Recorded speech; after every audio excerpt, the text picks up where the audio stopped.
Business का scope बदल देना। मतलब क्या, रिस्ट्रक्चरिंग मतलब क्या, कि पूरे तरीके से बिजनेस को एक चेंज दे देना, ठीक है। उसके अंदर स्कोप बढ़ाना, बिजनेस का प्रोडक्शन बढ़ाना, नए गुड्स को इंक्लूड करना, पुराने कोई गुड्स जो नहीं चलते हुए उनको बंद करना, नए जगह के ऊपर बिजनेस लेके जाना, नए लेवल के ऊपर बिजनेस लेके जाना, मार्केट कैप्चर करने की कोशिश करना, इस तरीके से। तो पूरा मैनर तरीका बदल देना बिजनेस करने का, इसको अपन लोग बोलते हैं रिस्ट्रक्चरिंग करना बिजनेस को, ठीक है। छोटा मोटा रिनोवेशन नहीं, छोटे मोटे रिपेयर्स नहीं, छोटे मोटे रिन्यूअल्स नहीं, ये पूरा बहुत बड़े लेवल के ऊपर, मटेरियल लेवल के ऊपर बिजनेस को चेंज लाना है, ठीक है। एग्जांपल, सेल और termination of a line of business. जैसे हमारा बहुत सारी चीजें हम लोग बेचते थे, हम लोग पेस्ट भी बेचते थे, टूथपेस्ट, हम लोग साबुन भी बेचते थे, हम लोग शैम्पू बेचते थे। हमारा साबुन नहीं चल रहा मार्केट के अंदर, ठीक है, बहुत ज्यादा कॉम्पिटिशन है, हमने साबुन का बिजनेस बंद कर दिया, हैंड वॉश का बिजनेस चालू कर दिया। तो साबुन के बिजनेस को बंद करना मतलब एक termination of a line of business, ठीक है। लाइन, हाँ, बिजनेस बंद करके घर पे नहीं बैठ रहे, line of business. Closure of business location, relocation of business activity. हम लोग पहले मुंबई के अंदर बिजनेस करते थे, वहां पे प्रोडक्शन करते थे, लेकिन अब ऐसा पता चला कि मुंबई के अंदर कॉस्ट ऑफ लिविंग और cost of running the business बहुत ज्यादा है। तो हम पूरा की पूरा बिजनेस उठा के आसाम में लेके चले गए, वहां पे टैक्स हॉलिडे मिलती बोले, तो हम लोग नॉर्थ ईस्ट में चले गए, बिजनेस शिफ्ट कर दिया। तो इसको क्या बोलते हैं, relocation of business activity. Business नहीं बंद कर रहे, हाँ। Changes in management structure, for example eliminating a layer of management. Eliminating a layer of management मतलब क्या, कि हमने स्ट्रक्चर ही बदल डाला, top level, bottom level, middle level, ऐसा कुछ स्ट्रक्चर्स बनाया। पहले सिर्फ हमारा टॉप लेवल और बॉटम लेवल ही था, मिडिल लेवल जैसा कुछ रहता ही था। तो हम लेयर ऑफ मैनेजमेंट बढ़ा रहे हैं, घटा रहे हैं, ये सब चीजें, और मैनेजमेंट स्ट्रक्चर बदल रहे हैं। Fundamental reorganisation having material effect on the nature and the focus of the enterprise operation. एकदम बिजनेस लाइन बदलने की वजह से रीऑर्गेनाइज हो गया, हैंड वॉश का बिजनेस आया, साबुन का बिजनेस बंद किया। इसकी वजह से मेरे इनकम के ऊपर, प्रोडक्शन के ऊपर, लोगों के ऊपर, मैनेजमेंट के ऊपर, स्ट्रक्चर के ऊपर बहुत बड़ा फर्क आने वाला है। समझ में आया? रिस्ट्रक्चरिंग मतलब एक बहुत बड़ा मटेरियल चेंज रहने वाला है बिजनेस के अंदर। कंपोनेंट्स ऑफ कॉस्ट, अब क्या लगा आपको, आपके हिसाब से क्या रहता होगा रिस्ट्रक्चरिंग के अंदर, क्या रहता होगा बताओ तो, ये से नहीं पड़ी। What do you mean by restructuring cost? इसके अंदर क्या खर्चा रहता होगा? जैसे हमने साबुन का बिजनेस बंद किया, हैंड वॉश का बिजनेस लगा दिया, तो क्या कॉस्ट लगता होगा आपके हिसाब से? कौन बोलेगा? हिमांशु बोलो तो। सर, जो बिजनेस का लाइन बंद किया, उसको बंद करते टाइम पे कुछ जो उसके साबुन बनाने की मशीनरी वगैरह होंगी, उसका सेल्स वगैरह करवाया। पुरानी तो मशीनरी उस बेचना टाइम पे पड़ेगा, नई मशीनरी खरीदना पड़ेगा। हमारे लोगों को साबुन ही बनाते आता, उनको हैंड वॉश बनाना बताना पड़ेगा, है ना। डबल से ट्रेनिंग देना पड़ेगी, नई मशीनरी लाना पड़ेगी, नए चीजें लाना पड़ेगा, पूरा चीजें बदलना पड़ेगा। साबुन बहुत अलग चीज, सॉलिड है। अब ये हैंड वॉश लिक्विड है, अलग चीजें है, अलग कंटेनर्स है, अलग प्रोडक्शन मेथड रहेगा, अलग केमिकल्स इस्तेमाल होंगे, बहुत चीजें अलग रहने वाली है। तो बात ऐसी है, पूरा रिस्ट्रक्चरिंग करते समय आपको ये सब चीजों का ध्यान में रखना पड़ेगा। Retraining, relocating the continuing staff. Bombay से उठा के आसाम में चले गए, सबको रिलोकेट करना पड़ेगा। मार्केटिंग, हैंड वॉश का डबल से मार्केटिंग करना पड़ेगा, नए है ये बिजनेस में। इन्वेस्टमेंट इन न्यू सिस्टम डिस्ट्रीब्यूशन नेटवर्क, मतलब कि डिस्ट्रीब्यूशन नेटवर्क थोड़ा स्ट्रॉन्ग करना पड़ेगा, नया डिस्ट्रीब्यूशन नेटवर्क लेना पड़ेगा, और उसके बाद में नई मशीनरीज भी खरीदना पड़ेगी।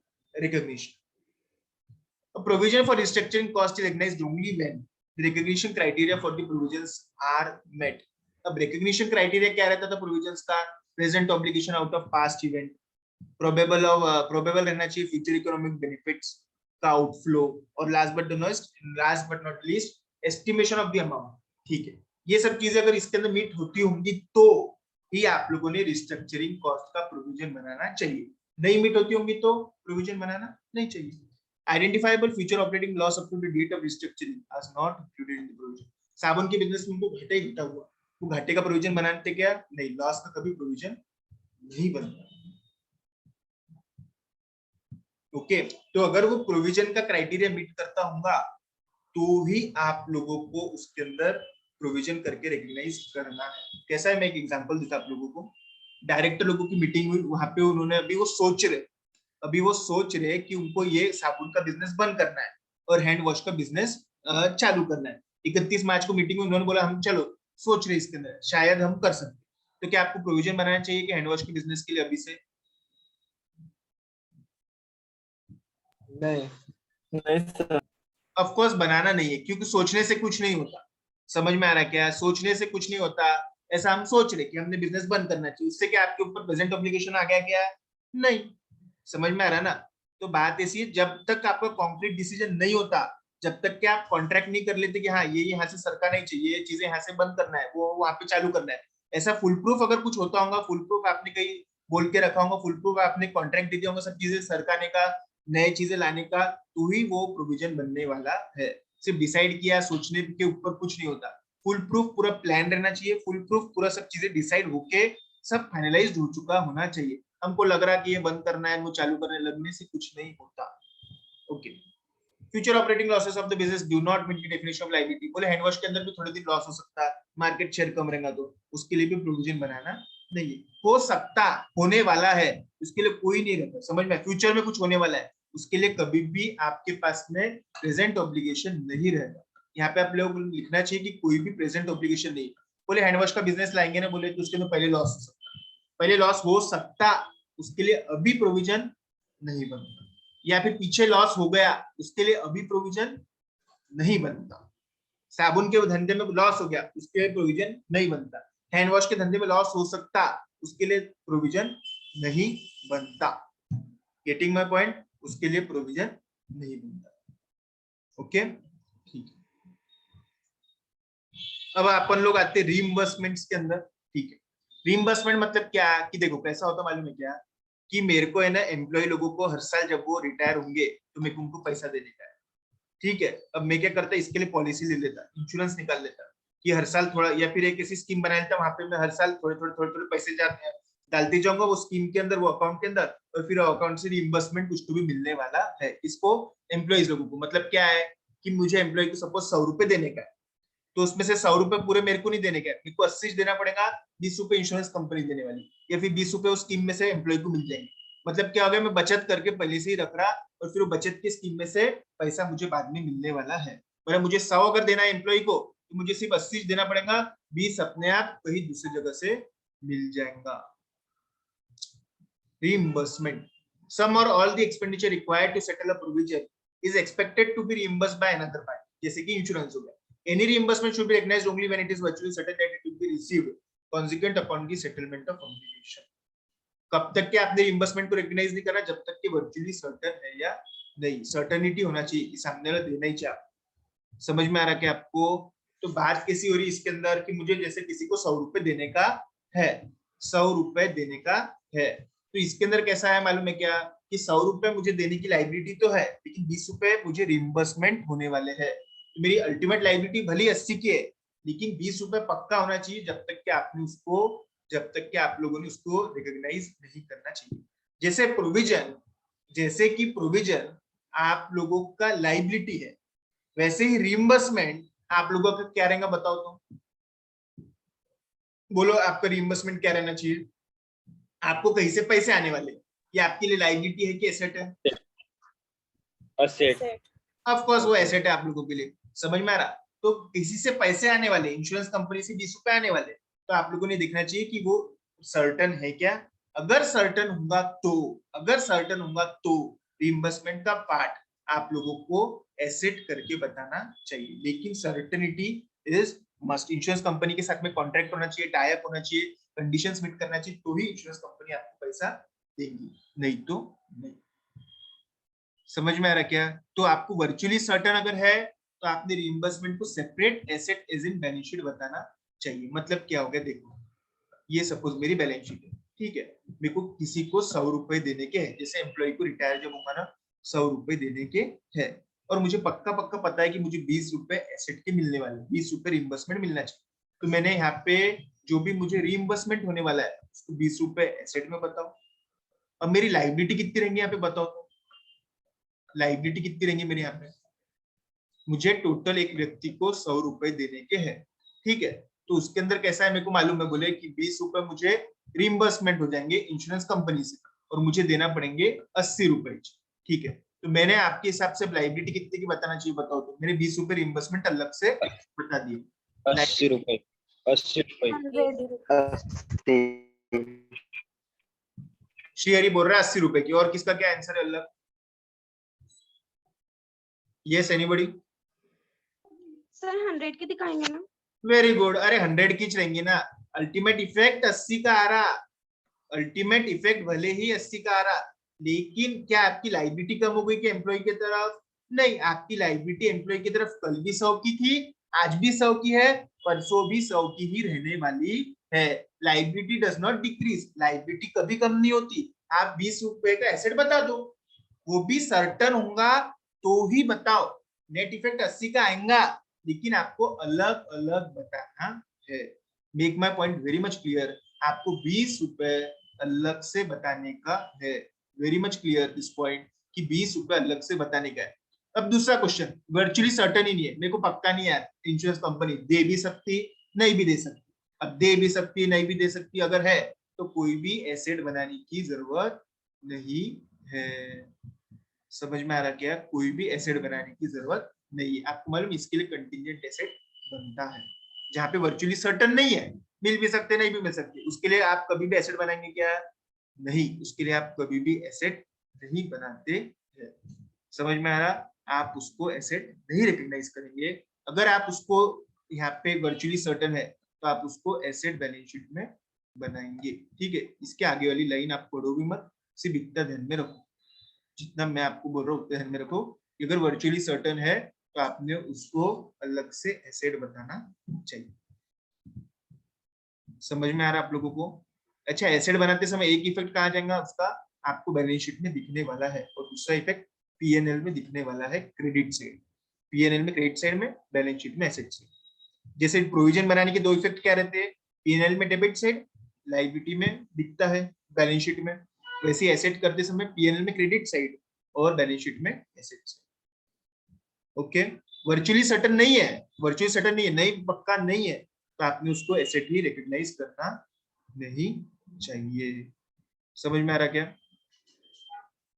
Enterprise has no obligation for the part of expenditure to be reimbursed by the other party.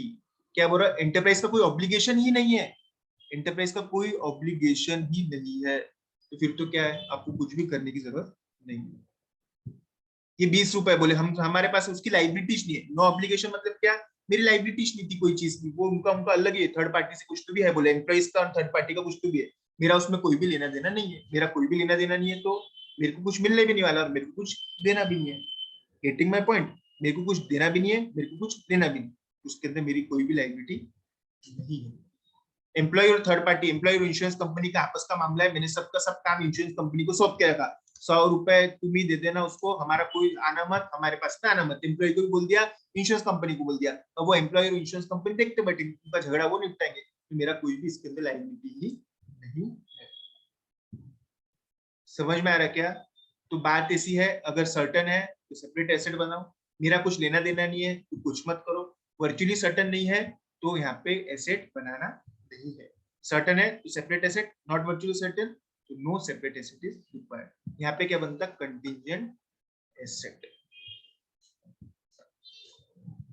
क्योंकि एक चीज मिलने वाली है आपको, उसका मिलना है नहीं मिलना अभी पक्का नहीं है, पक्का नहीं है मिलना है नहीं मिलना, तो उसके लिए अपन लोग क्या बनाते पता है, कंटिंजेंट एसेट। ठीक है, अब आ जाओ यहाँ पे contingent asset. Contingent asset is again a possible asset, मिल भी सकता नहीं भी मिल सकता आपको, arising from past event, contract हुआ होगा आपका कुछ कंपनी के साथ में, existence of which will be confirmed only by occurrence or non occurrence of one or more future uncertain event. समझ में आ रहा? अगेन कंटिंजेंट एसेट भी पीएल बैलेंस शीट में कहीं नहीं दिखता, सिर्फ उसको डिस्क्लोज करना चाहिए, वो भी आपकी इच्छा होगी तो। समझ में आ रहा? अगर वो वर्चुअल सर्टन हो गया तो फिर आपको उसकी एंट्री करना पड़ेगी। कहाँ पे? कंटिंजेंट एसेट, जैसे वर्चुअली सर्टन नहीं रहता तो कंटिंजेंट एसेट बनता ना, अगर वो वर्चुअली सर्टन हो गया तो क्या करेंगे आप लोग, उसको बैलेंस शीट में ले लेंगे। समझ में आ रहा? उसको फिर बैलेंस शीट में ही ले लेंगे। वर्चुअली सर्टन नहीं है तो ही आप उसको कंटिंजेंट एसेट करके रखने वाले। ठीक है, वर्चुअली सर्टन होगा तो सही में एसेट ले लो, बैलेंस शीट के अंदर ले लो, वर्चुअली सर्टन नहीं होगा डिस्क्लोज करके छोड़ देना, वो भी जरूरी नहीं है।